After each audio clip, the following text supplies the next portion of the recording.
This is the moment everything changed. Hi, I'm Jonathan. You might be wondering what's going on here. But let's take a step back. 22 years to be exact. That's where it all began. I was born into a Christian home raised by loving parents alongside my two older siblings. On the surface, it was a typical childhood, but even back then, something felt off. I spent a lot of time alone, buried in video games, lost in a world that offered more comfort than any church service ever could. We went to church every Sunday, but it felt more like an obligation than a choice. Questions like, who is God? Is he really good? Echoed louder in my mind as the years went by. But every time I asked, the answers felt meaningless. So I started pulling away, first from church, then from God. By the time I hit 20, I was done pretending.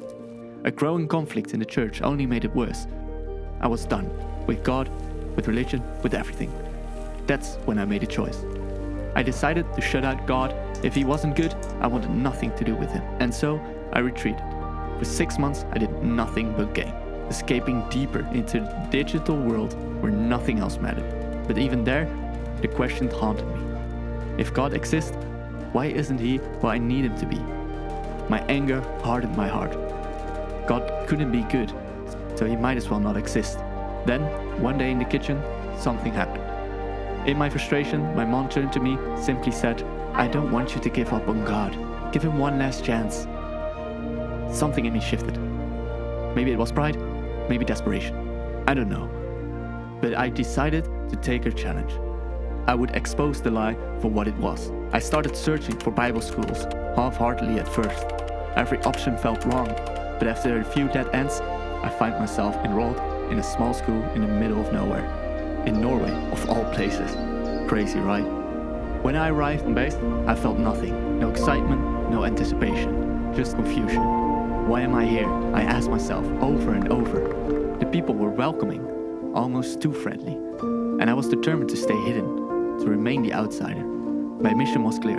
Prove they were wrong. Classes started, but my skepticism only grew. The teacher would talk about God's goodness, and I challenged them.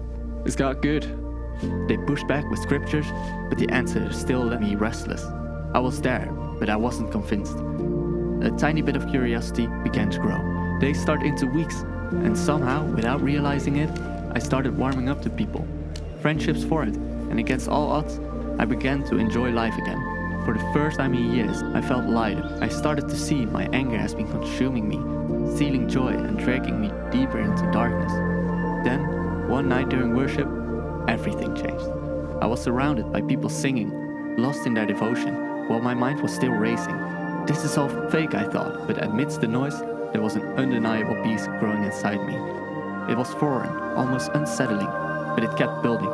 And then, during a testimony, a friend leaned over and said, Hey bro, you should share your story. My first instinct was to shut it down.